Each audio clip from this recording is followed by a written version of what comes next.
Amis de la débrouille, amis du bricolage, bonjour. Aujourd'hui, on va dépanner un petit robot ménager. Hier, j'étais chez ma soeur et en partant, elle m'a dit, écoute, j'ai ce robot qui ne marche plus, donc je l'ai pris. Je l'ai essayé moi-même sur sa base. La base, c'est la fameuse cloche transparente où il y a les lames dedans.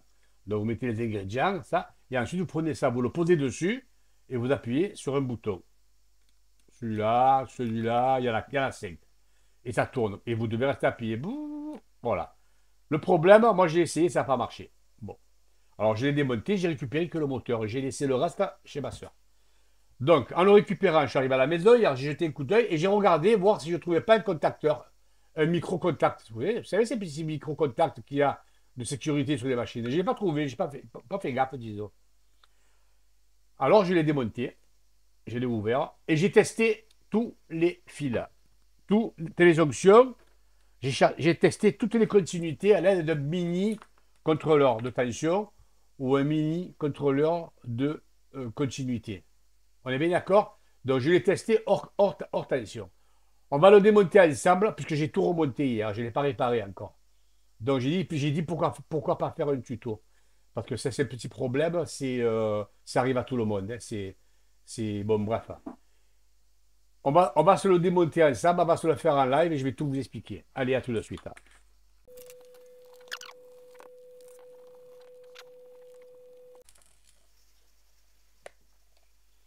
Voilà, vous avez vu? C'est pas compliqué du tout, c'est très simple. Alors,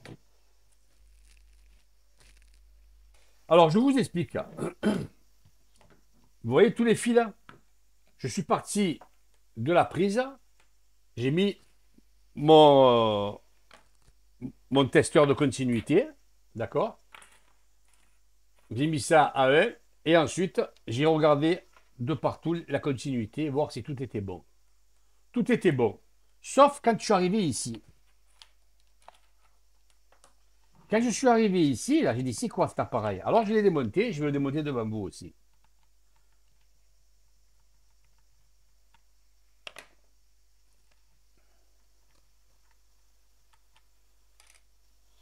Et je l'ai sorti comme ça. J'ai dit, qu'est-ce que c'est ça? Et j'ai vu qu'il y avait un petit micro-contact là, vous voyez là? On rapproche un peu de la caméra. Un mini micro-contact. Alors, je dis, merde, c'est le contact de sécurité. Je ne l'ai pas vu d'en bas. Je ne l'avais pas vu d'ici. Et en tournant, il est tombé la goupille, ça, le pousseur. Vous voyez? C'est ça qui appuie là-dessus. Voilà. Alors, je me suis dit, ma soeur, elle s'en est servie 2 ou 3 fois. 2 ou 3 fois, elle est tombée en panne. Ces micro-contacts de sécurité, c'était des sources à emmerde. C'est des sources à emmerde. Vous savez pourquoi c'est faire? Pour pas que les enfants y touchent. Ma soeur, elle a 70 ans, elle n'a pas d'enfants, elle n'a pas besoin de micro-contacts. Alors, je me suis dit, j'ai 3 solutions. Alors, donc, j'ai essayé, pour tout vous dire, j'ai chanté les 2 fils ici, hein, avec une petite pince crocodile de ce style, comme ça, vous voyez? De ce style. J'ai pris ça, j'ai mis ça ici, hop, j'ai chanté. Le courant, il passe de là à là, sans passer par le courant. Et je l'ai mis en route, et il a démarré. D'ailleurs, si vous voulez, je vous le fais marcher d'ailleurs. Je le branche. Je prends des sécurités. J'ai pas mis le courant. Voilà.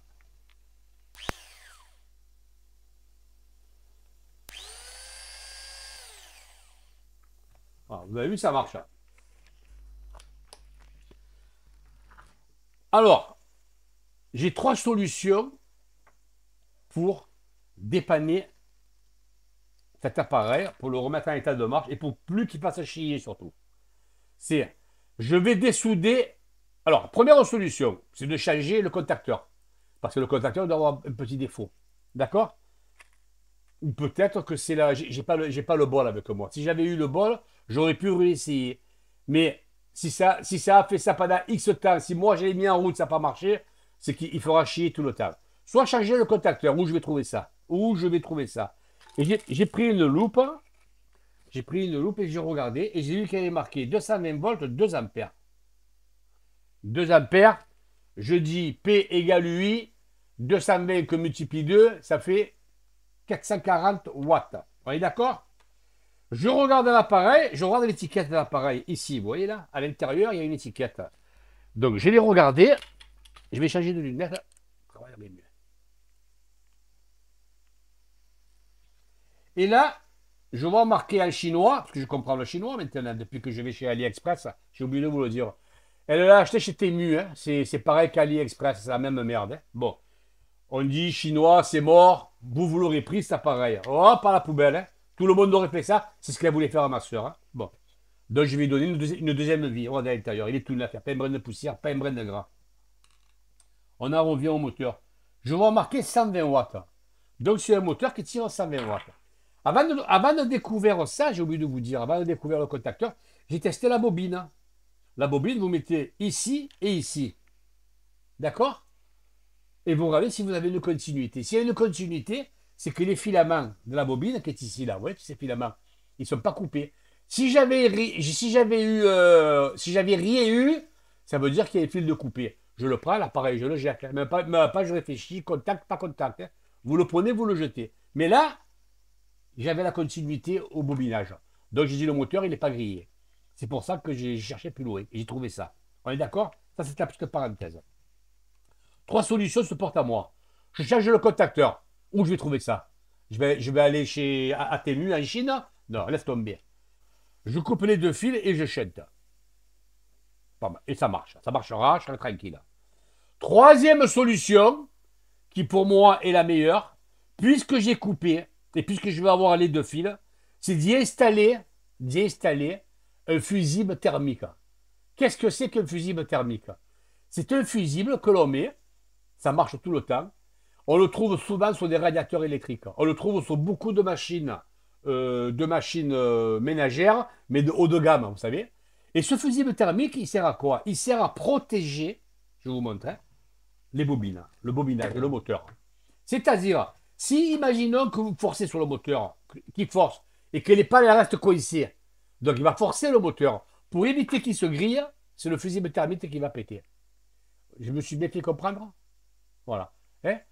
Donc je vais voir dans mon attirail en bas dans le garage si je l'ai. Et si je l'ai, banco, je lui balance un fusible thermique. Hein. C'est un petit plus. Et on va voir ça ensemble. Allez, j'arrête la vidéo, je vous reprends tout à l'heure. Alors, à midi à la débrouille. En deux mots, je vous explique. Donc, je suis allé dans mon garage et j'ai récupéré un fusible thermique. C'est ça, un fusible thermique. D'accord? Alors, ce qu'il y a de bien dans les fusibles thermiques, c'est qu'il y a tous les renseignements que vous voulez. Renseignements de température, renseignements ampérage, etc., etc.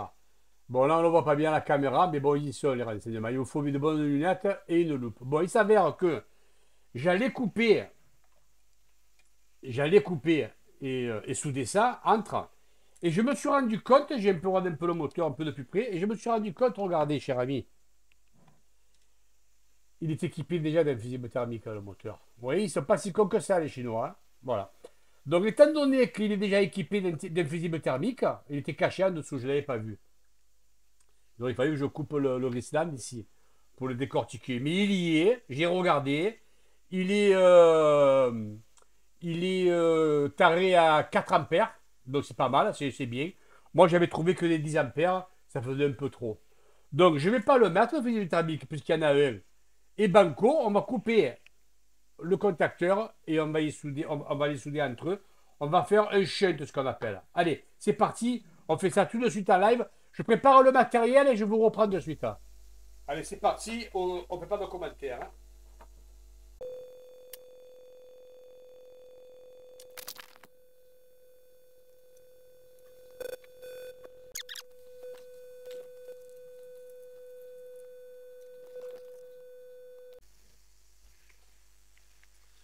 Voilà, les amis, c'est terminé. J'ai fait le shunt.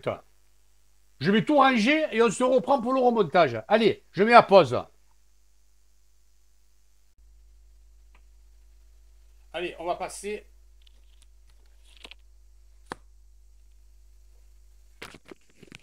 On va passer au remontage.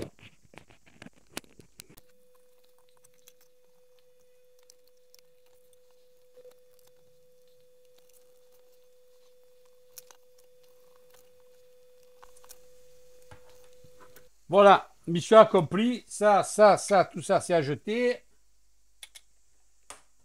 Où j'ai mis le micro-interrupteur.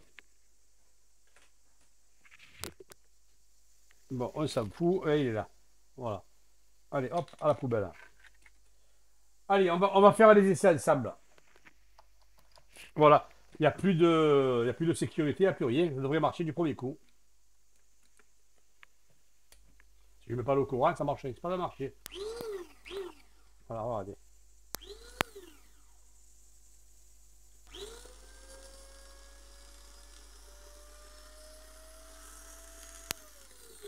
Voilà. Alors pourquoi il y a beaucoup de boutons, j'en sais rien, hein, elle se débrouillera. Ça, elle verra son mode d'emploi. Brave Jean a mis de la débrouille. Ce tuto est terminé. Il ne dure pas très longtemps, vous avez vu. Eh bien, vous savez que maintenant, on peut réparer n'importe quel appareil. Même les appareils qui viennent de Chine. Hein. C'est vrai, j'ai enlevé une sécurité. C'est pas dans les normes françaises, mais on n'en a rien à foutre. Il n'y a pas d'enfants qui vont toucher à ça. Ok, je vous dis bye bye. N'hésitez pas à me mettre des commentaires. Je vous dis à bientôt.